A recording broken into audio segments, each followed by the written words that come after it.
Deux idées contraires, contradictoires, qui pour assurer vitalité de l'ambiance politique là. Le problème de Haïti, je dis, il faut opposition avec pouvoir parler, de discuter. Nous connaissons c'est qu'à dire, n'entend pas lâcher du lest quant à question mandat et qui éventuellement t'a demandé pour écouter à ce niveau et à quel point est-ce que magistrat notamment nous avons des rencontres avec le conseil électoral, parlement, exécutif là sous question ça. Nous sommes solidaires de l'achèvement du mandat du président de la République, du mandat des parlementaires, sénateurs et députés. Donc, nous ne parlons même pas de notre mandat, pas en jour, en plus, pas en jour, en moins. La fin de la mandat, nous mener le combat, d'abord par le dialogue, par la concertation. Mais écoutez, je veux le dire aussi que sacrifice n'est trop grand pour sauver la République. Si pour sauver la République, tous les élus, à tous les niveaux, doivent sacrifier une partie de leur mandat, nous serons aussi prêts à le faire. Mais quant à la question mandat, est-ce qu'il y a des rencontres qui fait, à quel niveau? Nous devons voter pour cet électoral-là, cet électoral-là, il faut travailler technique, donc aspect politique, on a discuté avec le Parlement, avec le pouvoir exécutif là. Si on n'est pas d'accord, on a fait un recours, parce que c'est ça la démocratie dit. Par contre, nous attendons la rentrée parlementaire prévue pour le deuxième lundi de janvier 2019. Donc, si nous comprenons avec l'exécutif là et Parlement, c'est à partir de janvier que nous... Absolument. Engager des discussions pour nous garder les questions légales là, aspect politique là, et aspect constitutionnel. Mais si toutefois, vous pas t'écouter nous, vous t'as piqué devant, comment nous t'as compris le comportement ça et qui s'en a fait? Il va le piquer devant, donc son attitude antidémocratique. La Banque interaméricaine de développement vient d'approuver une subvention de 125 millions de dollars dans le cadre du nouveau projet d'eau, d'assainissement et d'hygiène dans les zones urbaines, périphériques et rurales du Grand Nord d'Haïti. Le projet a pour objectif principal d'améliorer les conditions de vie des ménages dans la région du Grand Nord, ce qui sera fait par le renforcement de la réglementation sectorielle et la gestion technique et commerciale des centres techniques d'exploitation. Un meilleur accès aux services d'eau potable, d'assainissement et d'hygiène pour les ménages vivant à l'intérieur des villes et un meilleur accès à l'eau potable, à l'assainissement et aux pratiques d'hygiène de base pour les ménages des zones rurales. Le projet sera exécuté par la Direction nationale de l'eau potable et de l'assainissement d'INEPA à travers l'Office régional d'eau et d'assainissement du département du Nord au REPA Nord.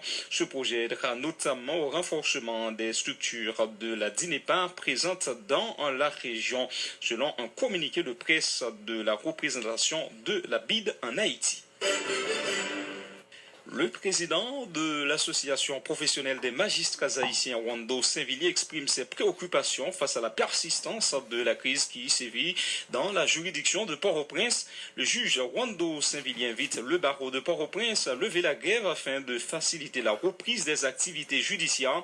Le magistrat instructeur demande aux avocats de prendre la voie légale pour résoudre le problème. Le juge Wando Saint-Villiers. Normalement, pour raison, avocat dans le barreau de Port-au-Prince fait de c'est un problème qui est posé, qui est capable de résoudre par la justice. Parce que la loi prévoit, lorsqu'on est une victime, si toutefois les commissaires du gouvernement ne pas mettre action publique en mouvement, ou bien le classé dossier à censure, et ou même qui est victime là, est capable de porter plainte. Si vous estimez son crime, vous porter plainte devant un cabinet d'instruction. Si vous estimez c'est un délit, vous citer mon nom au correctionnel. Et c'est l'article 51 Code d'instruction criminelle là qui est clair sur ça. Nous regrettons qu'au niveau de barreau de Port-au-Prince, ils n'ont pas choisi pour la voie légale. Parce que nous croyons que les avocats, comme étant des hommes et des femmes de loi, s'il y a un problème qui sont problèmes de droit, un problème de justice, le tas doit choisir pour la voie de la justice. Mais aller et jusqu'à bloquer toute activité dans le tribunal de première instance de Port-au-Prince qui est la dernière tour et non seulement un parquet à tribunal la main et la cour d'appel, aller enchaîner de bureaux pour empêcher mon rentrée dans faire des actes de vandalisme, non seulement ça n'a pas signe de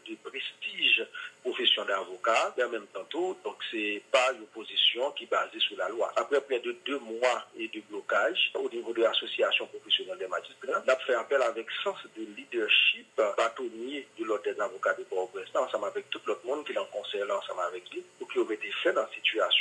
Aujourd'hui, on croit que des avocats seniors qui rendent compte que la voie qui a été empruntée par le barreau était mauvaise et il y a des initiatives qui ont commencé par là. Et nous souhaitons que Chita ait discuté ensemble avec Batona et que pour que au niveau du conseil qui a administré barreau de Port-au-Prince, il est capable de jouer une solution.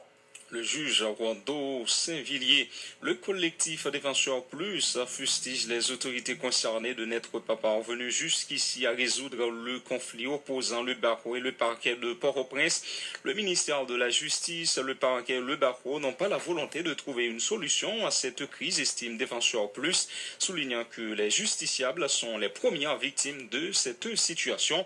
Écoutez, James Degalus, assistant juridique du collectif Défenseurs Plus, suivi du co-directeur de l'organisation, Antonal Mortimier. Nous dénonçons la différence de la condition parce que nous avons 60 jours et nous avons une crise d'appropriation carré. Nous prenons sur 60 jours et pas de volonté que ce soit beaucoup de paquets, que ce soit le ministère de la Justice, que ce soit Baroua, pour faire des gels de crise. Et la situation, ça, nous trouvons que c'est justiciable qui c'est première victime. Côté que l'arrestation toujours continue. Il y a des détenus qui toujours en détention préventive. Bon, j'ai 3 ans, 4 ans, qui ne peuvent jamais présenter devant le juge. Ce n'est pas normal. Et il est acceptable et que nous demandons que les responsables, pour la commission, pour prendre chemin de dialogue, pour rejoindre une solution à la crise. Il y a des informations qui font que des autorités, des juges, des avocats qui profitent de situation ça au niveau de la justice, donc pour libérer des clients et des prisonniers qui viennent en prison. Est-ce que nous au courant, si oui, est-ce que nous avons des cas ici? Effectivement, nous avons des allégations, ça y est, des commissaires,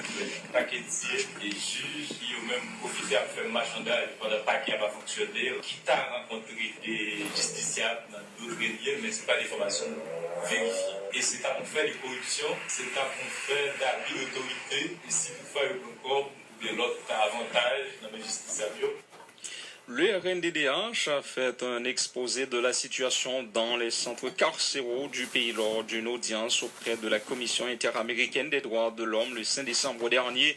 L'État haïtien, qui était représenté notamment par la ministre chargée des droits de l'homme et de la pauvreté extrême, a reconnu que la situation carcérale du pays est chaotique, rapporte la responsable de programme au RNDDH, Marie-Rosie Auguste du Sénat, précisant que 75% des détenus sont en attente de jugement. Non l'écoutant. Le RNDDH est sollicité et puis il a obtenu toute une audience auprès de la Commission interaméricaine des droits de l'homme.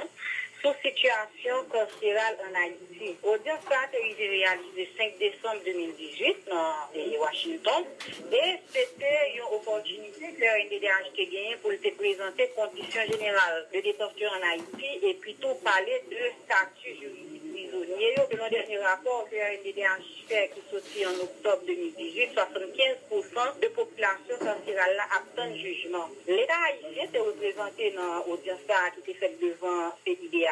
Et l'État haïtien reconnaît que la situation carcérale en Haïti est effectivement chaotique et il reconnaît tout que l'important de l'immédiat pour intervenir pour être capable d'améliorer les conditions générales et nous à vivre dans la prison. L'État haïtien a engagé le tout pour lui pencher rapidement sur la question statut juridique et que pour faire des efforts et de manière à ce que taux de 75% de détention préventive passé à 2%. CIDH lui-même, bon côté parler en réponse, il dit que l'estimé légitime RNDDH demandé pour commission à réaliser en Haïti. Et là, nous faisons surtout visite de rapporteur sur les détentions privées, sur les personnes privées de liberté. CIDH est d'accord pour visite à réaliser. Et l'État haïtien lui-même est engagé pour lui, c'est tout possible pour que le visite arrive faite vraiment et très prochainement. Il y a certaines prisons qui doivent construire ou bien qui doivent réparer, donc prison civile de Rivière du Nord, Bord de Paix, Saint-Marc et Fort Liberté 1. RNDDH, tout est toujours une opportunité pour insister sur le fait que l'État haïtien a pour devoir pour pencher sous cas de 814 détenus qui bliaient dans la prison. Et là, on a parlé de 814 détenus que RNDDH s'est recensé en octobre 2018 qui arrêtés entre 2004 et 2016 et qui dans prison toujours captain de jugement. C'est vrai que devant la commission 1, l'État haïtien dit reconnaître que conditions de détention en Haïti vraiment précaires. Mais ça ne suffit pas. Qui ça lui annoncer l'État prend comme disposition pour changer les conditions de détention dans le pays? En réalité, par rapport à qui démarche que l'État fait, qui stratégie que l'État mettre en place pour être capable d'améliorer les conditions générales de détention, l'État haïtien pas de trop de détails. Cependant, et nous retenons que le prend engagement ça. Même j'entends, l'État du tout qui stratégie que l'État utiliser pour le faire taux de détention préventive prolongée à partir de 75% à 20%. L'assistante responsable de programme RNDDH, Marie-Rosie Auguste du Sénat, qui répondait à Jésus Simon. Le ministère de l'Environnement a procédé hier à Thomasin 48 à la fermeture d'un site d'exploitation de carrières de sable, de roches et de gravier. Les forces de l'ordre ont procédé en la circonstance à l'arrestation de 4 individus. Cette opération a été menée conjointement par des agents de la brigade de surveillance des aires protégées de l'ANAP et de la PNH, compte rendu Lovelistan Lenuma. Le ministre de l'Environnement, Jude Joseph, interdit l'extraction de tout type de matériaux de construction au niveau des carrières situées à Thomasin 48, précisément à la ravine Turin, dans la localité de Pillon. Question, selon lui, de lutter contre la dégradation accélérée de l'environnement. Nous avons une interdiction déjà ici là, pour nous suspendre l'exploiter carrière, parce que l'on regarde ça là, tout problème qui est Carrefour, tout problème qui est sous champ de Cité Soleil, tout ces boys ici là, sorti. Et nous avons un avertissement déjà, nous gagnons 2 mois depuis nous parlé avec eux, ils pas voulu obtempérer, beaucoup n'y a procédé à l'arrestation. Il y a une loi pour ça, c'est la loi que nous avons appliquée, nous avons continué à faire respecter la loi. 4 conducteurs de camions qui transportaient des roches et du sable provenant de cette carrière ont été appréhendés et leurs camions confisqués par les forces de l'ordre lors de cette opération, a informé Joseph Jout. Nous procédons à quelques arrestations et c'est des gens que nous allons remettre à la justice parce que nous connaissons bien que zone ça sont zones côté moun pas de droit exploiter roche, exploiter carrière. Il y a plusieurs là qui ont fuite, agents avec la police à poursuivre, n'a ramassé tout le monde et n'a mené au bail la justice. Tout le monde doit contribuer à la protection de l'environnement, rappelle le ministre de l'Environnement. Pour sa part, le directeur général de l'Agence nationale des aires protégées, Jean-Tel Joseph, appelle les autres autorités étatiques à collaborer avec le MDE afin de résoudre les graves problèmes environnementaux auquel le pays est en proie. C'est tout pays avec un environnement malade. Donc, dans la bataille, ça, on a fait on a profité pour demander aux parlementaires, les gens qui concernent le pouvoir, pour une solidarité qui fait avec le ministère de l'Environnement. Parce que, je dis, l'environnement, c'est la vie. Et on a profité pour demander aux populations, pour même tout, pour contribuer, à protéger l'environnement. Je dis, nous sommes là. Mesure ça, on a pris là, c'est vie nous venir sauver. Donc là, nous avons besoin de support la presse pour aider nous sensibiliser nous sur problème environnement. Nous pas jamais argent pour nous voir de tous côtés dans le pays. Mais si nous arrivons et des ministères conscientiser la population, nous garantit n'a résoudre le problème que nous gagnons aujourd'hui à l'environnement. Le site d'exploitation de Thomasin 48 est situé dans un endroit très inaccessible. De nombreuses constructions anarchiques y sont remarquées et représentent un danger réel pour les riverains qui, apparemment, n'en sont pas conscients. Si certains d'entre eux affirment s'en remettre à la providence, d'autres mettent en avant l'irresponsabilité des dirigeants du pays. Ça représente un danger, mais nous ne pas nous-mêmes qui fait. C'est bon Dieu qui fait. Moi, je crois bon Dieu protéger toutes les petites femmes. Pour travailler, puis pour t'arrimer, vraiment côté pour confortable. Bon, pas un travail dans le pays, dans qui ça mon vivre là. Bon, que tout non pas. Faut que tu aies l'État qui l'État gagne. Bon, moi-même, je ne peux pas laisser parler de rien parce qu'ils n'ont pas fait travail vraiment. Haïti est l'un des pays les plus vulnérables au niveau de la région caribéenne et de l'hémisphère américain sur le plan environnemental. Cependant, dans le budget national, une faible enveloppe est allouée à ce secteur. Lovelistan Lenuma, Vision 2000.